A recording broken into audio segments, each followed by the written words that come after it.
कूजन्तं राम रामेति मधुरं मधुराक्षरम् आरुह्य कविता शाखां वन्दे वाल्मीकिकोकिलम्। वाल्मीकिर्मुनिसिंहस्य कवितावनचारिणः शृण्वन् रामकथानादम् को न याति परां गतिम्। यः पिबन् सततं रामचरितामृतसागरम् अतृप्तस्तं मुनिं वन्दे प्राचेतसमकल्मषम्। आपदामपहर्तारम् दातारं सर्वसम्पदाम् लोकाभिरामं श्रीरामं भूयो भूयो नमाम्यहम्।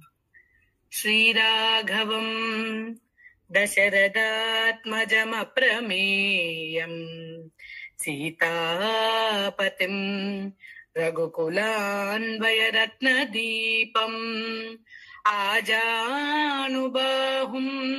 अरविन्ददलायताक्षम् रामम् निशाचरविनाशकम् नमामि। रामाय रामभद्राय रामचन्द्राय वेदसे रघुनाथाय नाथाय सीतायाः पतये नमः।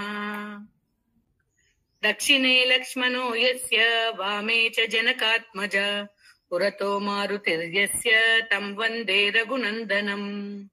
श्रीरामचन्द्रम् श्रितपारिजातम् सलक्ष्मणम् भूमिसुता समेतम् लोकाभिरामम् रघुवंशसोमम् राजाधिराजम् शिरसा नमामि। नीलाम्बोजदलाभिरामनयनाम् नीलाम्बरालङ्कृताम् गौराङ्गीम् शरदिन्दुसुन्दरमुखीम् विस्मेरबिम्बाननाम् कारुण्यामृतम् वर्षिणीम् हरिहर ब्रह्मादिभिः सेविताम् ध्यायेत् सर्वजनेत्सितार्थफलदाम् रामप्रियाम् जानकीम् सुशीलाम् सुलभाम् साध्वीम् साक्षात् कारुण्यरूपिणीम् वैदेहीम् रामपत्नीम् ह्रीं वन्दे श्रीम् संश्रितव्रताम्। मनोजवम् मारुततुल्यवेगम् जितेन्द्रियम् बुद्धिमताम् वरिष्ठम् वातात्मजम् वानरयूथमुख्यम् श्रीरामदूतम् शिरसा नमामि। यत्र यत्र रघुनाथकीर्तनम् तत्र तत्र कृतमस्तकाञ्जलिम् बाष्पवारि परिपूर्णलोचनम् मारुतिम् नमत राक्षसान्तकम्।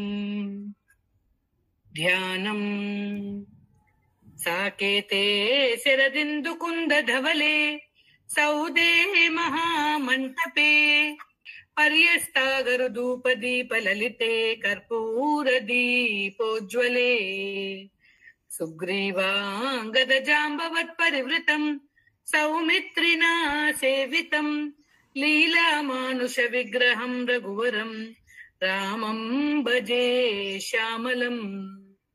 वैदेही सहितम् सुरद्रुमतले हैमे महामण्डपे मध्ये पुष्पकमासने मणिमये वीरासने सुस्थितम् अग्रे वाचयति प्रभञ्जनसुते तत्त्वम् मुनिभ्यः परम् व्याख्यान्तम् भरतादिभिः परिवृतम् रामम् भजे श्यामलम्। वामे भूमिसुता पुरश्च हनुमान् पश्चात् सुमित्रासुतः शत्रुघ्नो भरतश्च पार्श्वदलयोर्वायव्याधिकोणेषु च सुग्रीवश्च विभीषणश्च युवराट् तारासुतो जाम्बवान् मध्ये नीलसरोजकोमलरुचिम् रामम् भजे श्यामलम्।